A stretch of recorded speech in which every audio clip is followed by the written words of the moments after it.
네, 오늘 저희가 함께 읽은 본문은 예수님과 제자들이 타고 있는 배가 폭풍을 만나게 되었고, 예수님께서 그 폭풍을 꾸짖어 잠잠하게 하신 사건을 소개하고 있습니다.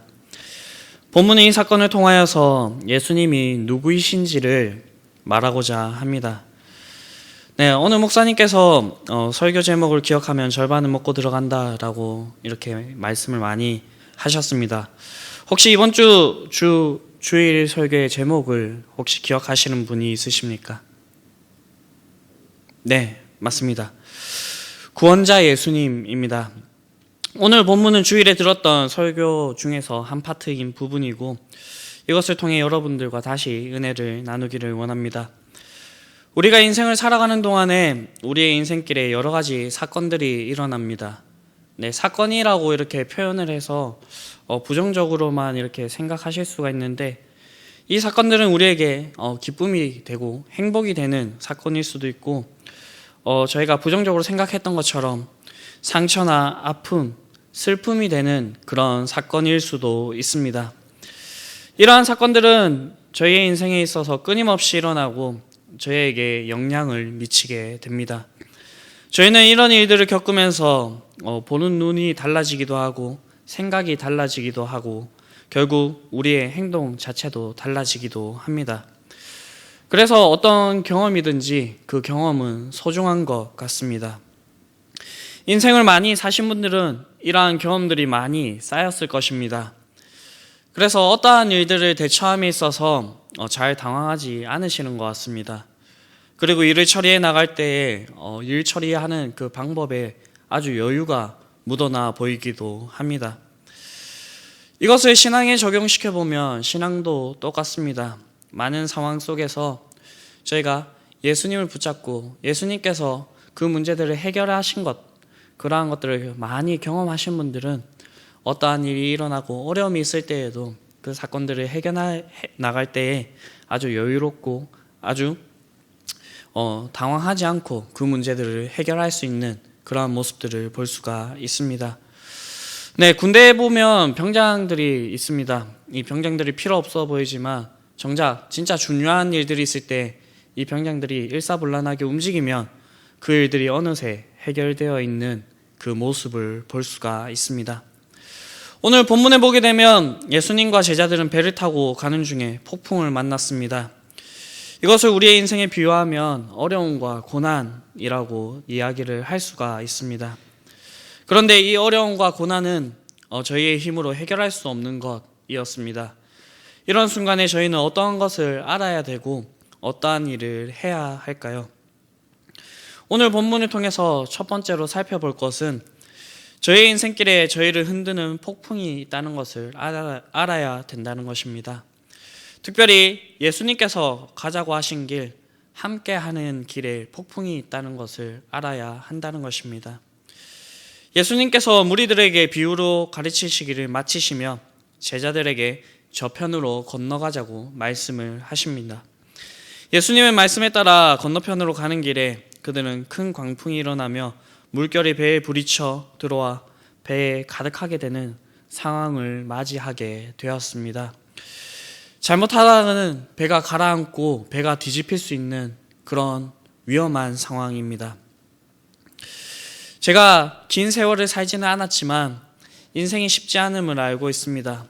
익숙해지는 것도 있지만 뭔가 이제 새로운 일들이 일어날 때 그것이 이제 쉬운 것이 하나가 없었습니다. 아마도 여러분들도 인생을 살아올 때에 이러한 일들을 겪으셨을 것이고 제가 느꼈던 이러한 것들을 느끼셨을 것입니다. 그 가운데 이제 인생의 위기의 순간이 있었을 것이고 어쩌면 지금 현재 그 위기의 순간인 그러한 분들도 있을 것입니다. 그 위기가 나로 인한 것 그리고 남으로 인한 것일 수도 있고요. 아니면 우리 주변의 환경에 의해서 오는 것일 수도 있습니다. 이처럼 크고 많은 일들이 끊임없이 우리의 인생 가운데 일어나기 때문에 어떤 시인은 끊임없이 노를 만들면서 치는 파도에 인생을 비유하기도 했습니다. 그런데 어느 누구도 힘들고 어려운 환경을 좋아하지는 않을 것입니다. 내가 살아가는 이 인생이 항상 기쁘고 즐겁고 뭔가 행복한 일들만 가득하기를 바랄 것입니다. 그래서 예수님을 믿는 분들 중에서는 이러한 이유 때문에 예수님을 믿으시는 분들이 있습니다. 예수님을 믿으면 그냥 만사가 형통하고 기쁘고 즐거울 것 같기 때문에 예수님을 믿는 것입니다. 이것이 맞습니까? 라고 질문을 하였을 때에는 대답하기가 너무나도 애매한데 맞다고도 할 수 있고 틀렸다고도 할 수가 있습니다. 우리가 예수님을 믿고 살지만 항상 좋은 일들만 있을까요? 아닙니다. 현실을 보게 되면 예수님을 믿는 것으로 인하여서 저희가 겪지 않아도 될 그러한 어려움들을 겪게 됩니다. 그 힘든 순간들을 맞이할 때가 있습니다. 앞에서 이제 예수님을 믿을 때 항상 즐겁고 행복한가요? 라고 했을 때 맞다고도 할 수 있고 틀렸다고도 할 수가 있는데, 이러한 상황 가운데서도 우리가 주님과 함께 한다면 저희가 찬양의 가사에서 고백하듯이 주와 함께 길 가는 거 즐거운 일 아닌가 라고 이렇게 고백하는 것처럼 항상 즐거울 수가 있을 것입니다. 그런데 저희는 이것이 너무나도 잘 되지가 않습니다.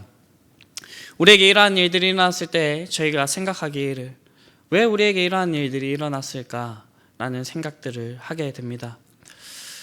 그리고 저희는 이 일들을 생각할 때 하나님의 섭리라는 것을 생각하게 됩니다.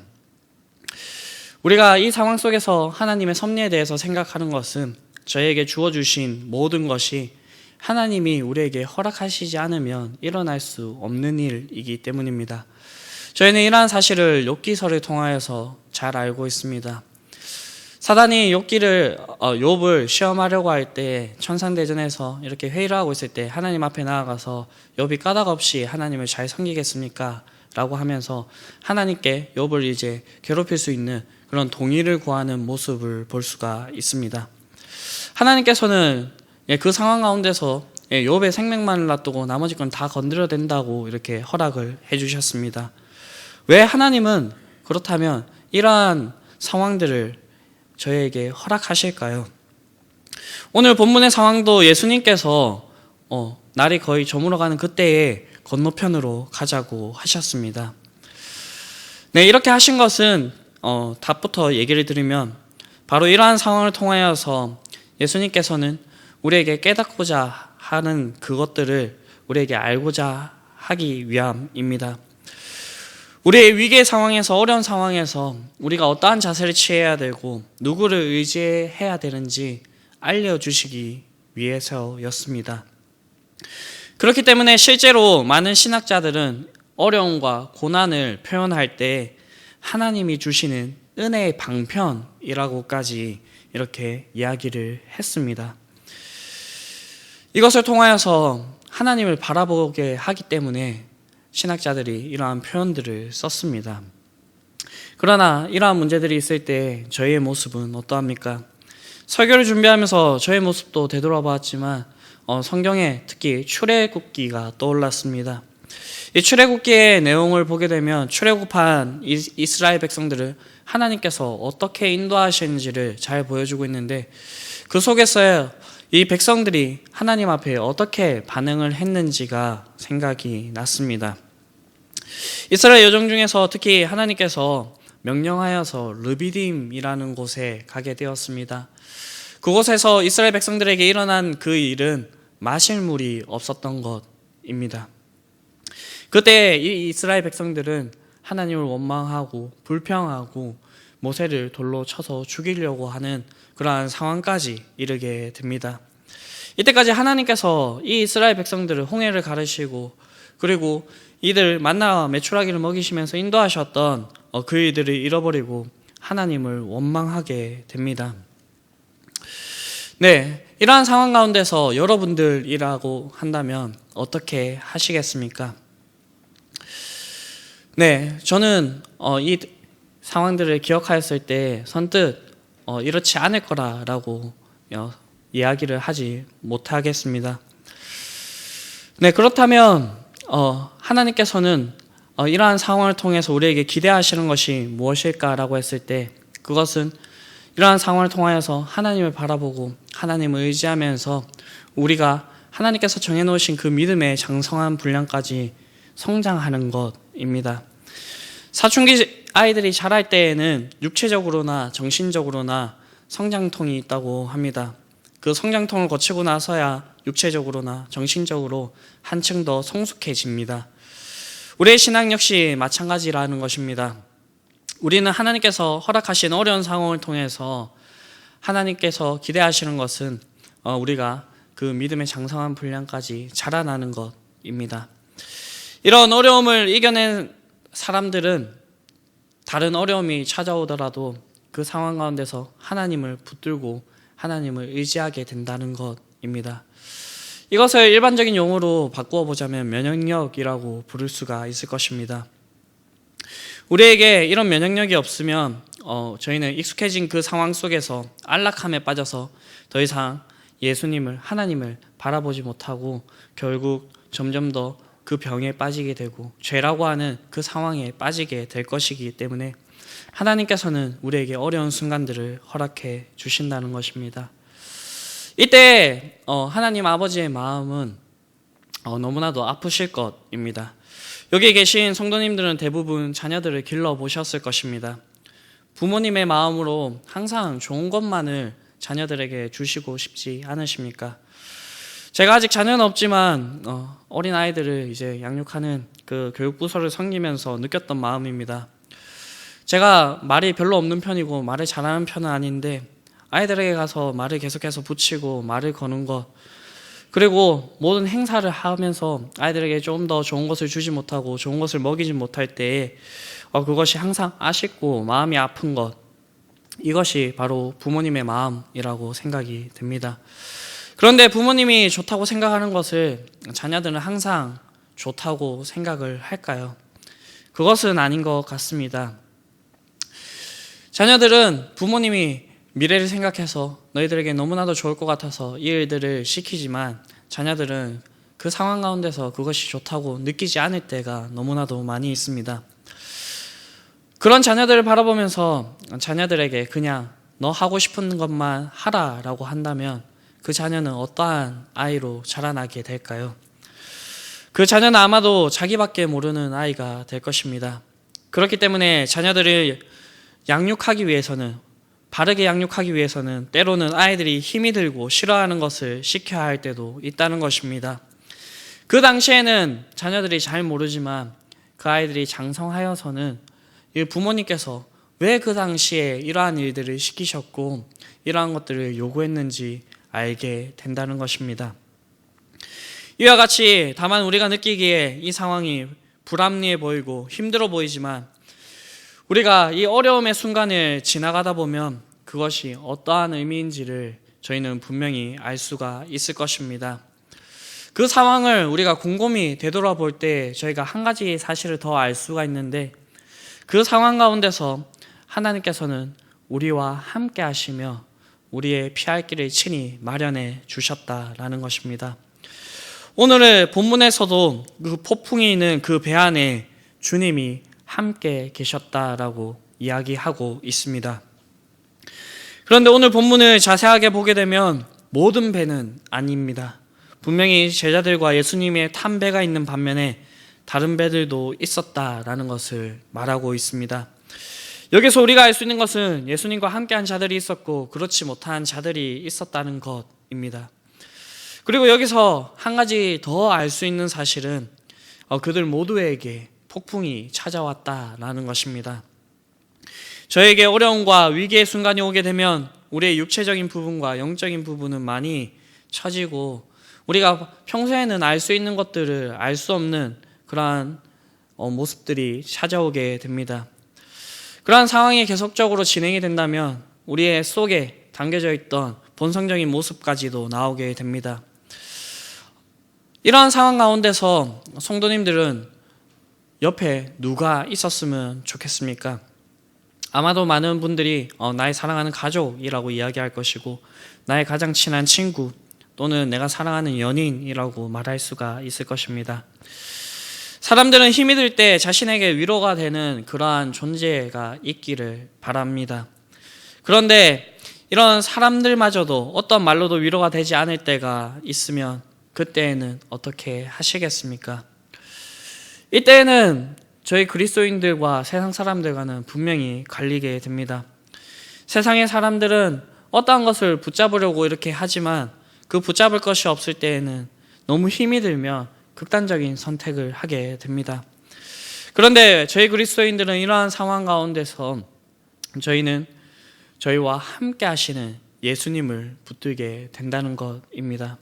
이런 어려운 상황 가운데서 우리가 이 성경을 통하여서 알 수 있듯이 임마누엘 하시는 그 예수님을 우리가 붙들게 된다는 것입니다. 오늘 본문에 나오고 있는 이 예수님은 그저 제자들에게만 나타나신 그러한 분으로 계시는 것이 아니라 오늘 우리의 인생 가운데도 함께 하십니다. 지금 우리의 인생 폭풍도 예수님께서 하시면 이러한 일들은 아무것도 아닙니다. 실제로 오늘의 본문에서 예수님께서는 폭풍을 꾸짖어 잠잠게 하시는 그러한 모습을 보여주고 있습니다. 자신이 어떠한 사람인지 어떠한 분이신지를 보여주고 계십니다. 이런 예수님과 함께 한다면 저희의 인생에 크고 어려운 문제들도 우리 주님과 함께 한다면 아무것도 아니라는 것입니다. 그렇게 저희의 인생 가운데 이런 주님이 함께 하신다면 무서울 것이 없습니다. 그런데 우리의 실제 인생 가운데서 우리의 삶을 되돌아보면 우리는 많은 문제에 염려하고 많은 어려움에 두려워하고 그것을 우리의 힘으로 어떻게 해결해 보려고 하는 그러한 모습들을 보여주고 있습니다. 오늘 본문에 보게 되면 저희가 한 가지 더 알 수 있는 사실은 이런 폭풍이 일어날 때 주님이 주무시고 계심을 알 수가 있습니다.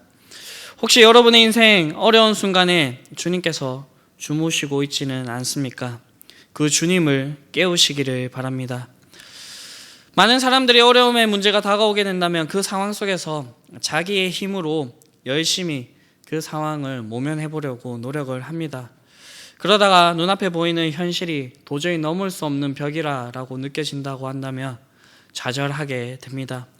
오늘 본문의 제자들도 예수님을 바로 깨운 것으로 보이지는 않습니다.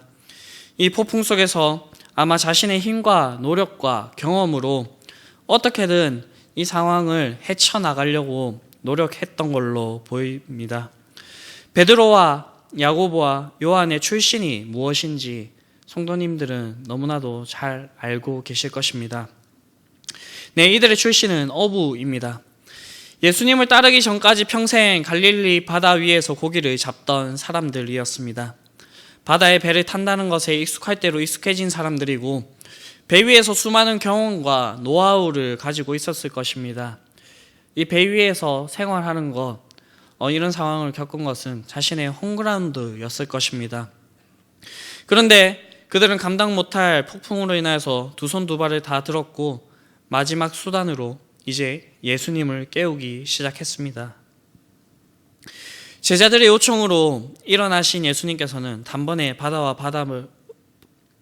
바람을 꾸짖어 잠잠하게 하셨습니다. 그리고는 제자들을 꾸짖으셨습니다. 제자들의 믿음이 없는 것을 꾸짖으셨습니다.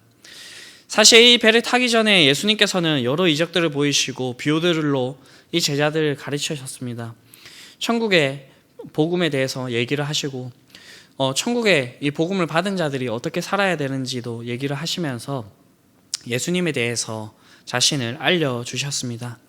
그런데 제자들은 이 예수님을 온전히 믿지 못하였다라는 것입니다. 오늘 본문의 제자들과 저희의 다른 점은 무엇입니까?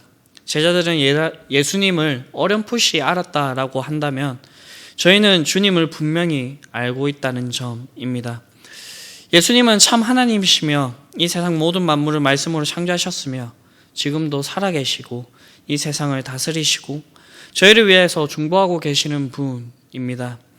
이런 예수님을 분명히 알고 있다면 우리 눈앞에 있는 어려움과 문제들이 아무것도 아니라라고 이야기를 할 수가 있을 것입니다.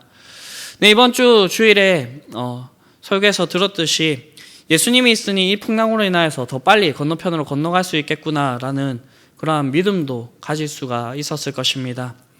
그것이 안 된다라고 한다면 이 예수님이 누구인지 아니까 이 예수님을 빨리 깨워야겠다는 그런 생각도 가질 수가 있을 것입니다. 오늘 본문을 보면서 곰곰이 생각을 해보았습니다. 예수님을 만나기 전 평생 물고기를 잡으면서 배 위에서 지냈던 사람들이 어떻게 하지 못할 정도의 엄청난 폭풍이 일었는데 배가 엄청 흔들리고 그물이 안에 가득하게 되었다면 아주 혼잡스러웠을 것인데 그 안에서 예수님께서 제자들이 깨우기 전까지 주무셨다라고 하는 그 사실이 너무나도 아이러니했습니다. 생각해보기를 예수님께서는 깨어 계셨을지도 모르겠습니다.